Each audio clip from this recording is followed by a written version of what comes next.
మాతాకి. ఆ ప్రకారంగా నామకరణ మహోత్సవం చేస్తున్నారు.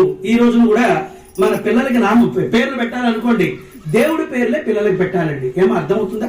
మీ ఇళ్లలో ఎవరెవరు మీ పిల్లలకు గాని మీ మనవలకు గాని దేవుళ్ళ పేర్లు పెట్టారు, అలా 4 పేర్లు చెప్పండి.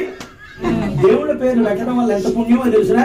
నాయన షణ్ముఖ, నాయన అమ్మ వాసవి, శ్రీనివాస అని 4-5 సార్లు రామ, కృష్ణ, గోవింద, మాధవ నాన్న అనుకోండి, అష్టోత్తరం చేసిన పుణ్యం వస్తుంది కదా. తెలిసి పిలిచినా తెలియక పిలిచినా పుణ్యమే. కానీ ఇప్పుడు ఈ రోజుల్లో అన్ని ఇంగ్లీష్ పేర్లు వచ్చినాయి. ఏంటో తెలుసా? టింకు, పిక్కి, మక్కి, హ్యాకి, ఇంగ్లీష్ పేర్ల వల్ల ఏ పుణ్యం లేదు. కాబట్టి దేవుడి పేర్లే పిల్లలకి నామకరణం చేయాలి. పూర్వం కార్తీక పురాణం అని మీరు చదువుతుండేవారు. అందులో అజామీనుడు కథ వస్తుందండి. నారాయణ అని పిలిచేసరికి యమభట్టులు పోయి అక్కడ విష్ణు భక్తులు వచ్చారన్న కథ విన్నారా లేదా? ఒక్క కొడుక్కి దేవుడి పేరు పెట్టడం వల్ల వాడు చేసిన పాపం అంతా పోయి వాడు వైకుంఠానికి పోయాడు. ఇంతటి అదృష్టమైనటువంటి పుణ్యాన్ని కలిగించే పేర్లు దైవనామాలు. కాబట్టి పూర్వకాలంలో పేర్లు పెట్టడం కూడా, మీరు ఎందుకు చప్పట్లు కొడుతున్నారు చెప్తే నేను చప్పట్లు కొడతాను కదా, యాక్టివ్ గా ఉన్నారు అర్థం. దేవుడి పేర్లే పిల్లలకు నామకరణం చేయాలి. ఇంకో విశేషం చెప్తానేనండి. పూర్వకాలంలో మహర్షుల్ని పిలిపించేవాళ్ళు నామకరణానికి. ఎందుకో తెలుసా? ఆ బిడ్డ ముఖాన్ని చూసి వాడు భవిష్యత్తులో ఏ గుణంతో ఉంటాడో గుణానికి తగిన నామాన్ని నామకరణం చేసేవాళ్ళు. ఉదాహరణకి బిడ్డ ముఖం చూడగానే మంచి జాతకురాలుగా కనిపించింది అనుకోండి, సుజాత అని పేరు పెట్టేవారు. ధైర్యవంతమైన కన్యగా కనిపిస్తే సావిత్రి అని పేరు పెట్టేవారు. జ్ఞానం కలిగిన బిడ్డలా కనిపిస్తే భానుమతి అని పేరు పెట్టేవారు. వింటున్నారా? మరి అట్లాగే మంచి శీలవతి అయితే సుశీల అని పేరు పెట్టేవాళ్ళు. అలాగా పేరు విని మనిషిని చూడకుండా వాడి గుణ విధులు తెలుసుకోవచ్చు. ఒకవేళ దుష్ట గుణాలు కలిగిన బిడ్డలే పుట్టారనుకోండి, దుర్యోధనుడు, దుశ్శాసనుడు పేరులోనే ఉంది. దుష్టశాసనం, దుశ్శాసనుడు, దుర్యోధనుడు, దుష్టాలోచనని ఆ పేరును బట్టి వాడి గుణం తెలుసుకోవచ్చు. ఒక రోజు దుర్యోధనుడు అనుకున్నాడు, చిచ్చి మా నాన్న పెట్టిన పేరు నాకేం నచ్చలేదు, అందరూ దుర్యోధన దుర్యోధన అని పిలుస్తున్నారు అని వాళ్ళ నాన్నగారు 4 తిట్లు తిట్టి, నువ్వేం పేరు పెట్టావు, నా పేరు నేను మార్చేసుకుంటానని ఒక పెద్ద ఫంక్షన్ పెట్టాడు. మరి జనాలు ఊరికినే రారు కదా, అందరికీ భోజనాలు అనేసరికి అందరూ వచ్చేసారు.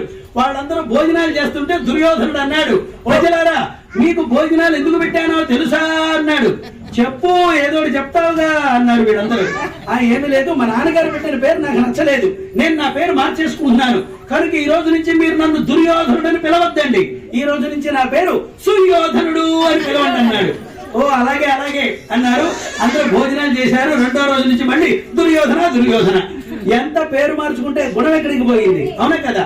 ఆ ప్రకారంగా ఆ పేరును బట్టి వాడి గుణం ఎలాంటిదో ఆ రోజున తెలుసుకోవచ్చండి.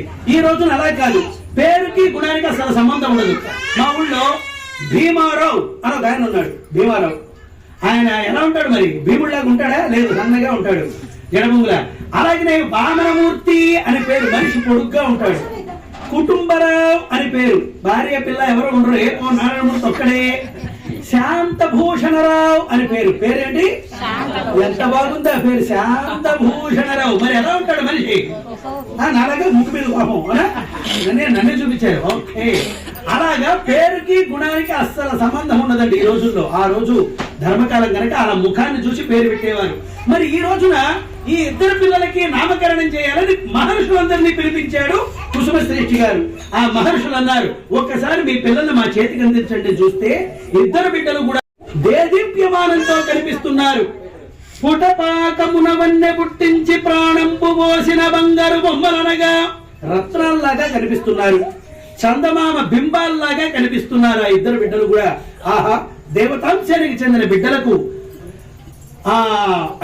మంచి నామకరణం చేద్దామని త్రిశక్తుల 3 బీజాక్షరాలు, త్రిమూర్తుల 3 బీజాక్షరాలే వాసవి అనే నామాన్ని నామకరణం చేశారు. జై శ్రీ వాసవి మాతాకి.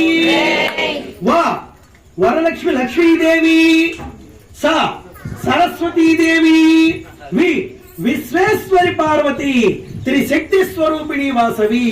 త్రిశక్తుల 3 బీజాక్షరాలు, మరి త్రిమూర్తుల 3 బీజాక్షరాలే వాసవి. వా వాసుదేవుడు విష్ణుమూర్తి, స సత్యలోకాధిపతి బ్రహ్మ, వి విశ్వేశ్వరుడు ఈశ్వరుడు, త్రిమూర్తి స్వరూపిణి వాసవి, త్రిమూర్తులకి త్రిశక్తులకి ఆదిదేవత అయినటువంటి ఆ అమ్మవారికి ఎవరిని పేరు పెట్టారు? వాసవి అనే నామకరణం. ఒకసారి అనండి. అమ్మవారి పూర్తి పేరు నేను చెప్తాను, మీరు అనాలి. శ్రీ వాసవి కన్యక పరమేశ్వరి అమ్మవారు అనండి ఒకసారి. పరిపూర్ణమైన పేరు. శ్రీ శుభప్రదమైనటువంటి అక్షరం, వాసవి నామకరణం, కన్యక కన్యగానే ఉంటే అమ్మవారు గుండ ప్రవేశం చేసింది, పరమేశ్వరి అంటే పార్వతి అంశంతో అమ్మవారు జన్మించింది. అమ్మవారు అని అంటారు. అమ్మ అంటే వేరు, అమ్మవారు అంటే వేరు. అమ్మ అంటే మన పంచభౌతిక శరీరానికి జన్మనిచ్చిన తల్లిని మనం అమ్మ అంటాం. కానీ అమ్మవారు అంటే విశ్వ ప్రపంచానికే తల్లి. ఏ భక్తులైతే అనన్య చిత్తంతో అమ్మవారిని ప్రార్థిస్తారో, భక్తులు కోరకుండానే కోరికలు తీర్చే తల్లిని అమ్మవారు అంటారు. అందుకే అడగండి అమ్మైనా పెట్టదు అంటారు కదా. అమ్మవారు అడగకుండానే మనకు వరాలు ఇచ్చే తల్లి కనుక అమ్మవారు అని పేరు పరిపూర్ణంగా మనం పిలిచి తీరాలి. ఏ ఇంట్లో వాసవి అని పేరు పెడతారు, లేదా కన్యక అని పేరు పెడతారు, మన మనవలకు గాని మనవరాళ్ళకు గాని అమ్మవారి పేరు పెడతారు, వారింట్లో అమ్మవారు తాండవాడుతుంది అని గమనించాలి. జై శ్రీ వాసవి మాతాకి. ఆ ప్రకారంగా ఆ ఇద్దరు బిడ్డలు పెరిగి పెద్దవాళ్ళు అవుతున్నారు.